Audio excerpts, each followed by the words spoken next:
Apakah kamu tahu? Hidup tidak pernah pilih kasih. Hidup tidak pernah merancang penderitaan secara sengaja untuk menghukummu. Seringkali, apa yang kita sebut sebagai takdir buruk atau hukuman dari Tuhan, sebenarnya hanyalah gema dari konflik yang belum selesai di dalam batin kita sendiri. Ketika kamu menyimpan luka, menyalahkan diri sendiri, atau memelihara kebencian, kamu sedang memasang sumbatan besar pada aliran energi positif yang seharusnya mengalir bebas di dalam dirimu. Melalui pemahaman yang mendalam tentang pikiran bawah sadar dan keajaiban misterius dari tidur, kita akan belajar bagaimana melepaskan beban batin, memaafkan masa lalu, dan mengizinkan kesembuhan total terjadi dalam hidupmu. Tuhan adalah sumber dari segala kehidupan yang sedang mengalir di dalam dirimu saat ini juga. Sifat dasar dari kehidupan ini adalah keserasian, kedamaian, keindahan, kegembiraan, dan kecukupan. Ini adalah cetak biru asli yang ada di dalam setiap manusia. Namun, mengapa hidup terkadang terasa begitu menyesakan? Mengapa penyakit, kegagalan, dan penderitaan seolah tak kunjung pergi? Banyak orang yang dengan sangat mudah memasang rintangan mental dalam batin mereka, lalu berbalik menyalahkan Tuhan atas penyakit, kecelakaan, atau tragedi personal yang menimpa mereka. Mereka marah kepada Pencipta, memelihara konsep bahwa ada kekuatan besar di luar sana yang sengaja merancang penderitaan untuk mereka. Padahal, alam semesta tidak pernah memedulikan kekacauan yang diciptakan oleh ego manusia. Semua keadaan susah itu murni ditimbulkan oleh cara berpikir manusia sendiri yang merusak, negatif, dan penuh ketakutan. Menuduh kehidupan sebagai penyebab kemalanganmu adalah sebuah kekeliruan batin yang fatal. Selama kamu terus merawat keyakinan bahwa kamu adalah korban dari kehidupan yang kejam, pikiran bawah sadarmu akan menangkap konsep itu secara otomatis. Pikiran bawah sadar akan merealisasikan ketakutanmu menjadi kenyataan fisik, yang membuatmu mengalami reaksi negatif berupa kesialan demi kesialan. Orang-orang yang terjebak dalam lingkaran ini sebenarnya tidak sadar bahwa mereka sedang menghukum diri mereka sendiri setiap hari. Mereka harus segera mengerti kebenaran ini, membebaskan diri, dan menghentikan semua kutukan, kemarahan, serta kebencian terhadap siapapun atau daya apapun di luar diri mereka. Jika rintangan mental ini tidak segera dihancurkan, kamu tidak akan pernah bisa meneruskan aktivitas yang sehat, bahagia, ataupun kreatif.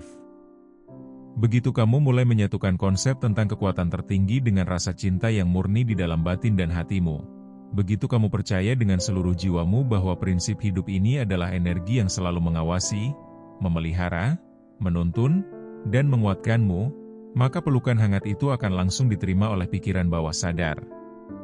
Seketika itu juga, kamu akan mendapati dirimu terberkahi dengan berbagai cara yang tak terduga. Satu kebenaran absolut yang harus kamu tanamkan sedalam-dalamnya di dalam benakmu adalah kehidupan selalu memaafkanmu. Ia tidak pernah menyimpan dendam, tidak pernah mencatat kesalahan masa lalumu, dan tidak pernah menunggu momen untuk membalas perbuatanmu. Mari kita lihat bagaimana kecerdasan bawah sadar bekerja secara nyata pada tubuhmu. Ketika kamu secara tidak sengaja mengonsumsi makanan yang kotor atau beracun, kehidupan di dalam dirimu akan langsung memaafkanmu dengan cara memaksa lambungmu memuntahkan makanan itu keluar, demi menyelamatkan nyawamu dari bahaya. Begitu pula saat tanganmu melepuh karena terbakar, prinsip hidup akan bekerja meredakan rasa sakitnya, meregenerasi jaringan, dan memberikan kulit yang baru. Kehidupan selalu mengembalikanmu kepada kesehatan, vitalitas, keserasian, dan kedamaian, asalkan kamu mau bekerja sama dengan cara berpikir yang selaras dengan alam. Sebaliknya, jika kamu terus memeluk ingatan yang negatif, memelihara kemauan jahat, dan menyimpan gumpalan racun kebencian, energi itu akan membeku di dalam bawah sadarmu, menyumbat total aliran kesejahteraan yang seharusnya menjadi milikmu. Rasa bersalah yang tersembunyi di dalam kegelapan pikiran bawah sadar, seringkali menjelma menjadi perilaku aneh yang merusak diri sendiri secara perlahan. Kisah ini dialami oleh seorang pria yang bekerja sangat keras setiap hari tanpa kenal lelah, bahkan seringkali baru pulang jam 1 malam. Ia mengabaikan istrinya, tidak pernah memperhatikan perkembangan anak, karena seluruh waktunya habis untuk urusan pekerjaan.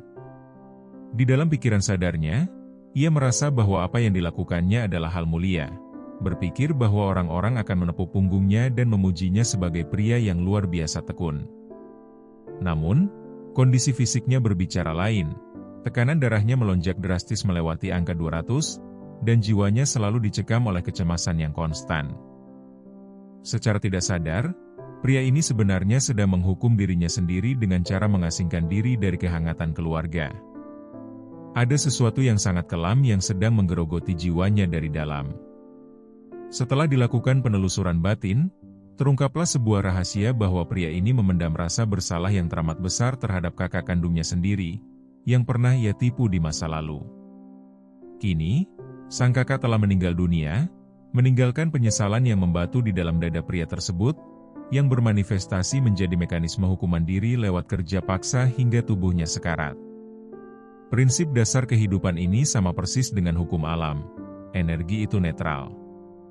Daya alam itu tidak pernah memiliki sifat jahat ataupun baik, melainkan caramu menggunakan energi tersebut yang akan menentukan apakah efeknya menjadi berkah atau justru bencana bagi hidupmu.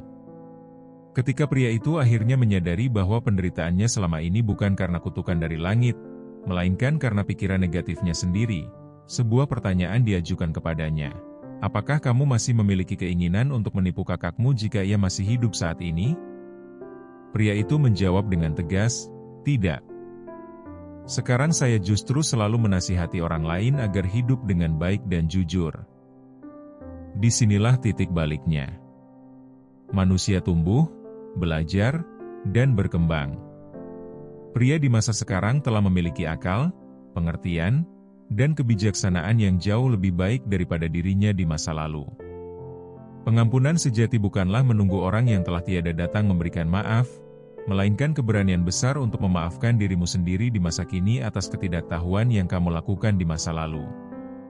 Memaafkan, baik memaafkan orang lain maupun memaafkan diri sendiri, bukanlah sebuah opsi moral yang bisa kamu tunda-tunda. Memaafkan adalah syarat mutlak dan pondasi utama bagi kesembuhan total jiwamu. Ada sebuah pesan suci kuno yang mengingatkan kita bahwa jika kamu berdiri untuk berdoa, ampunilah dahulu semua kesalahan yang ada di dalam hatimu terhadap siapapun, agar pintu berkah langit bisa terbuka lebar untukmu. Kamu tidak akan pernah bisa mencicipi kesehatan yang sempurna dan kebahagiaan yang sejati, sebelum kamu melepaskan rantai kebencian yang mengikatmu dengan orang-orang yang pernah melukaimu. Dan ingatlah sebuah hukum spiritual yang tak terbantahkan. Kamu tidak akan pernah bisa memaafkan dirimu sendiri secara utuh, sebelum kamu bersedia memaafkan orang lain terlebih dahulu. Menolak untuk memaafkan adalah bentuk kesombongan jiwa atau sekadar kebodohan yang murni. Ramuan paling penting di dalam seni memaafkan sebenarnya sangat sederhana, yaitu adanya kemauan yang tulus di dalam hatimu untuk memaafkan. Jika saat ini kamu memiliki keinginan yang jujur dan tulus untuk melepaskan luka itu, maka secara spiritual, kamu sudah melewati 51% rintangan batinmu. Sisanya akan diselesaikan oleh keajaiban pikiran bawah sadarmu. Satu hal yang harus kamu pahami dengan jelas, memaafkan seseorang sama sekali tidak berarti bahwa kamu harus menyukai karakter orang tersebut, atau kamu harus kembali menjalin hubungan pertemanan dengannya. Tidak ada kekuatan apapun di dunia ini yang bisa memaksamu untuk menyukai seseorang yang perilakunya merugikanmu. Namun, hukum semesta memintamu untuk mencintai mereka, bukan menyukai mereka. Mencintai dalam konteks spiritual tertinggi berarti, kamu dengan tulus mendoakan dan mengharapkan agar orang yang pernah melukaimu itu selalu diberkahi dengan kesehatan, kebahagiaan, kedamaian, kegembiraan, dan semua berkah kebaikan hidup. Hanya ada satu prasyarat utama yang dibutuhkan, yaitu ketulusan hati yang murni tanpa kepura-puraan. Ketika kamu melakukan ini, kamu sebetulnya tidak sedang menjadi orang yang murah hati kepada mereka. Kamu justru sedang mementingkan keselamatan dirimu sendiri. Mengapa demikian? Karena apa yang kamu harapkan dan doakan bagi orang lain, getaran energinya akan terlebih dahulu berputar, menetap, dan dirasakan oleh pikiran serta tubuhmu sendiri. Apa yang kamu pikirkan dan rasakan tentang orang lain, begitulah kondisi energetik dirimu yang sebenarnya. Tidak ada hukum yang lebih sederhana dan seindah ini di alam semesta. Jika saat ini kamu sudah siap untuk melepaskan seluruh beban batinmu dan menjemput keajaiban hidup yang baru, Mari kita praktikkan sebuah metode pemaafan kuno yang sangat sederhana, namun memiliki kekuatan magis yang besar untuk mengubah nasibmu. Mulai sekarang, carilah tempat yang tenang, posisikan tubuhmu dalam keadaan yang paling santai, kendurkan semua ketegangan di ototmu, dan tarik napas dalam-dalam seiring batinmu menjadi sangat rileks. Pikirkanlah tentang energi cinta kasih semesta yang begitu luas, lalu ucapkan kalimat sakral ini di dalam hatimu dengan penuh penyerahan. Katakan dalam doamu, dengan sungguh-sungguh dan penuh kesadaran, saya memaafkan secara total dan sepenuhnya orang yang pernah melukai hati saya. Secara mental dan spiritual, malam ini saya melepaskan dirinya untuk pergi dari hidup saya. Saya memaafkan sepenuhnya semua kejadian dan perkara yang pernah terjadi di masa lalu. Saya bebas, dan dia pun kini bebas. Saya bebaskan semua orang yang pernah melukai atau merugikan saya, dan saya kirimkan doa terbaik agar mereka selalu dipenuhi dengan kesehatan, kedamaian, kebahagiaan, dan semua berkah hidup yang melimpah. Saya lakukan ini dengan sukarela, gembira, dan penuh dengan rasa cinta kasih yang murni. Saya bebas, dan kamu pun bebas. Rahasia terbesar bagi pemaafan yang sejati adalah ketika doa ini sudah kamu ucapkan dengan ketulusan yang penuh, kamu tidak perlu lagi mengulang-ulang doa ini setiap hari seperti sebuah beban baru. Jika di kemudian hari, wajah atau nama orang tersebut kembali melintas di dalam ingatanmu secara tidak sengaja, cukuplah tersenyum kecil di dalam hatimu lalu bisikan kalimat penawar ini, kedamaian hendaknya menyertaimu. Kamu akan mendapati sebuah keajaiban di mana dalam beberapa hari ke depan, ingatanmu kepada orang tersebut akan terasa semakin hambar, menjauh, makin lama makin kabur, hingga akhirnya emosi negatifnya hilang sama sekali dari jiwamu tanpa menyisakan rasa sakit sedikit pun. Sama seperti logam mulia yang memiliki cairan asam khusus untuk menguji keaslian kandungannya, pengampunan dan pemaafan yang ada di dalam hatimu juga memiliki sebuah tes asam yang sangat akurat, untuk menguji apakah kamu benar-benar sudah ikhlas atau belum. Inilah tes asam yang dimaksud. Jika suatu hari nanti kamu mendengar kabar baik bahwa orang yang pernah melukaimu, merugikanmu, atau menghinamu itu baru saja mendapatkan rezeki besar, kesuksesan, atau kebahagiaan di hidupnya, lalu tiba-tiba jantungmu berdenyut kencang, dadamu terasa sesak, atau kamu berdesis penuh ketidakpuasan, maka ketahuilah bahwa akar kebencian yang beracun sebenarnya masih tertanam dengan sangat kuat di dalam batin bawah sadarmu. Kamu belum memaafkannya secara tulus. Begitu seorang manusia berhasil mengerti dan menguasai hukum kreatif dari pikiran bawah sadarnya sendiri, ia akan secara otomatis berhenti menyalahkan orang lain, mengutuk keadaan, atau mengambing hitamkan takdir atas segala kekusutan yang terjadi di dalam hidupnya. Ia sadar sepenuhnya bahwa setiap helai pikiran dan setiap getaran perasaan yang ia rawat di dalam hatinya, adalah yang bertindak sebagai arsitek tunggal yang membentuk nasib dan masa depannya di dunia nyata. Ia tidak akan lagi mau percaya pada ilusi, bahwa kejadian-kejadian di luar sana memiliki kuasa untuk mendikte kebahagiaannya.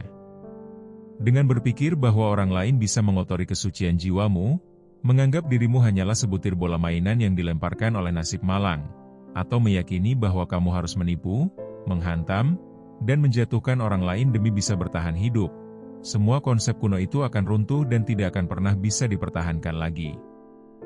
Ketika kamu akhirnya menyadari sebuah kebenaran agung bahwa setiap pikiran yang kamu pelihara adalah benda nyata yang sedang bergerak menciptakan duniamu.